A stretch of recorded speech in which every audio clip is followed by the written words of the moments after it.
Dia sihat pun payah nak ambil wuduk. Bila sakit suruh wuduk dengan tayamum, tak ambil lah dia. Fik yang susah.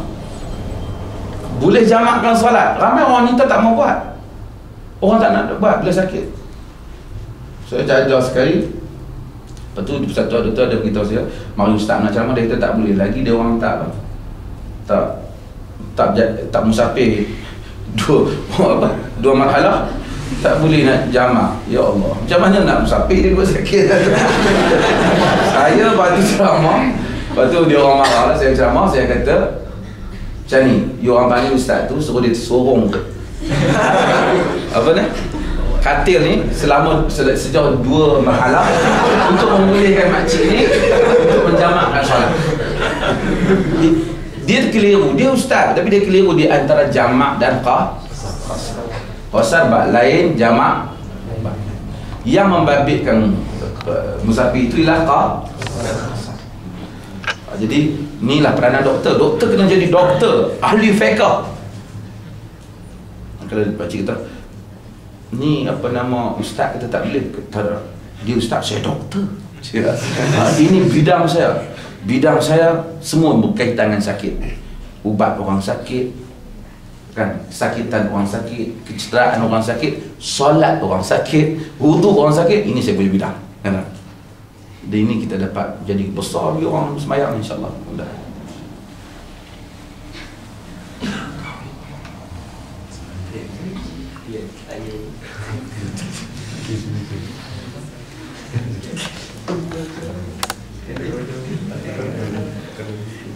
Ni Ustaz Mazli ada tulis tu fik keluarga. Dulu saya baca sikit-sikit baru ni dia duduk tu sampai dah saya dah baca buku dia. Ustaz Mazli tu dah memudahkan. Ya, tapi mungkin kalau Ustaz Mazli dia buat macam puan-puan tu cepat. Dia anak saya dah fikir buku ni kalau kita boleh buat ialah kita macam kecil besar ni kan. Kita boleh bagi dia pun tak ada masa nak banyak makcik tu kan. Kita boleh bagi besar-besar ni, semua orang sakit masuk hospital kita bagi. Kan? Dan kemudian dia orang percaya semayang hormat waktu sebahagian tu. Bila dia sakit, dia tak boleh berwuduk apa. Dia kata dia semayang hormat waktu, besok keluar kena semayang lain. Macam orang naik kapal terbang pergi Mekah, dia orang percaya semayang hormat waktu. Semayang hormat waktu ni saya sebut dah tu sebab negeri. Dia percaya kita hanya buat semayang, tapi semayang tu bila kita turun kena buat lain. Dalam kapal terbang Mars, dia tulis sembahyang hormat waktu bagi orang yang pergi Mekah. Orang pergi hospital pun sebahagian tulis cara sembahyang hormat waktu.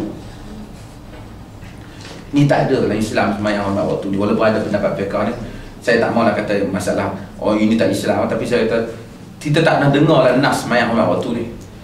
Tu saya tanya, sembahyang hormat waktu ni, sembahyang tu sah ke tak? Saya kata kalau mereka kata sah, dia tidak perlu ulang. Itu sembahyang akad dan tidak ada wudu kan. Kalau mereka kata tak sah, buat apa buat? Ada ke? Kalau dia kata sembahyang ni tak sah, kenapa you nak suruh dia turun ulang? Saya masih ingat lagi saya terlibat dalam perbincangan kepada angkasawan yang pergi, kawan kita yang pergi apa? Apa nama?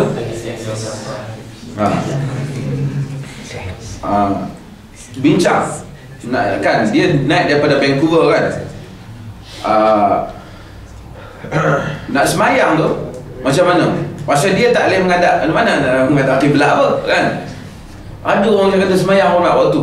Saya kata habis kalau 6 bulan 6 bulan tu kan buat boleh sehari 5. Astagfirullahaladzim. Dan ada orang Aikim yang menulis semayang atas kapal terbang tak sah kerana kiblat, kalau menghadap kiblat di bawah. Kalau macam tu, negeri yang tanah tinggi tak sah juga. Aikim dia tulis artikel tu dalam bahasa Malaysia, dia tulis kedua dalam New Straits Times dalam bahasa Inggeris.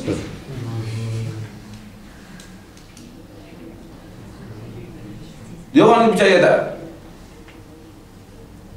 Sebab itu agama. Habis tu orang kalau pergi dia lain daripada bumi ni, kata satu hari manusia boleh sampai sungguh pergi ke bulan, tak ada wajib semayang kat bulan. Ini semua perkara-perkara yang tak apa-apa. Islam yang luas yang diberikan untuk kita ibadat pada Allah dalam semua keadaan. Saya nak kereta api ni tadi, nak mayar macam mana? Dia semayang tak kursi tu. Biar orang sebelah tengok dia rancang apa. Apa? Salah. I'm praying lah, nak kata apa. Dia macam mana? Bagi dia praying ni ingat doa. Siapa doa hanggu-hanggu. Nah, kita Muslim ni. Di mana? Tapi ya. Dia orang kira kita kena buat buku ringkas bagi kat dia kan. Saya ingat buku ringkas bila dia buka, ni semayang, panduan solat pesakit. Kita boleh buatlah yang tebal tu untuk menguraikan dalil tu semua. Yang nipis tu, saya kalau ada orang buat, saya kalau ada, kalau dah dibuat dengan ringkas, Ustaz Mazli mungkin dah ringkaskan buat tu. Saya ingat kita boleh cari dana senang, setakat 20-30 ribu, 100 ribu pun mungkin boleh dapat untuk cetak sebanyak mungkin, bagi free. Siapa je orang Islam masuk hospital. Ini ya, kalau orang dah boleh buat, dia tengok semua buat terjemah-terjemah yang orang putih punya kan, dan internet kan, tolong buat ringkas. Kalau bagi saya tengok okey semua, mudah semua, kita buat, kita cetak free, kita bagi ya. Kita pergi hospital pergi. Projek Cemsa. Yang macam solat dalam kenderaan kan.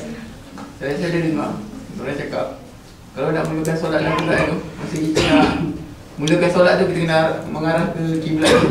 Itu baru boleh. Macam kereta api tu macam bergerak kan. So dia keluar dia sikit lah. Hadis itu kerana Nabi. Tapi Ibn Khaitaf ni tak boleh nak buat ni tu kan. Takkan nak masuk lain orang sikit. Tak boleh buat. Dengan kadar yang mampu. Idza amartukum bi syai' fa'tuhu mastata'tum, kata Nabi. Apabila aku memerintahkan kamu dengan satu perkara, datangilah ia dengan kadar yang kamu mampu. Kita tak mampu naik tak, kalau mampu. Yang mas apa naik terbang mas boleh semayang lah, tak ada masalah. Jadi dia memang ada arah kiblat pun boleh tanya dia. So macam kalau dalam kereta api tu just solat je. Solat. Tapi kalau yang tak tahu kompas ya, kemudian kita memang boleh ubah sikit kena ya, kita boleh lah. Tapi kalau dia ikut situ kan.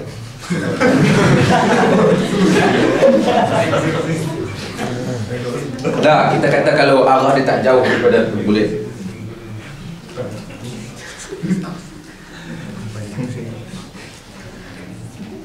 Sister, ada soalan? Ada soalan? Ustaz, boleh tolong ceritakan dengan panjang lebar Panjang lebar. sembelihan kali kitab ni? Boleh dimakan ke? Macam mana cara-cara nak makan tu? Bicarakan galaksi. Sembelihan ahli kitab ni, saya ingat di UK tu mungkin tempat Ustaz Mazli, tempat saya susah dapat makan. Di London tu tak apa ada masalah. Tengah di Jerman di Berlin kan banyak makanan kan.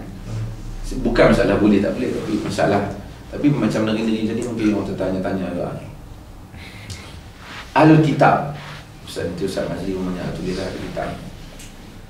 Ahlul kitab, apa ahli Alkitab? Kitab ni merujuk kepada Taurat dan Injil. Ada orang kata, kita kena tahu persoalan yang orang Melayu timbulkan, bukan orang Melayu mula, adalah mazhab Syafi'i juga timbulkan berentetan daripada beberapa statement Ali bin Abi Talib dan juga statement Ibnu Umar. Yang timbul ialah tentang masalah dia orang ni ahli kitab betul ke? Dia orang ni bukan kitab betul. Ahli kitab ni, istilah ni digunakan oleh Quran pada zaman Nabi. Kita kena tanya, pada zaman Nabi, orang ahli kitab ni dah ubah ataupun tak kitab? Ha? Orang Kristian kata Nabi Isa anak Tuhan. Bila? Sebelum Nabi ke selepas Nabi? Sebelum Nabi. Quran mengutuk perbuatan mengubah kitab, menunjukkan mereka memang dah ubah kitab sebelum Nabi. Quran kata dalam surah Al-Ma'idah, fawailul lil ladzina yaktubuna al-kitaba bi aydihim thumma yaquluna hadha min 'indillah liyashtaru bihi thamanan qalila.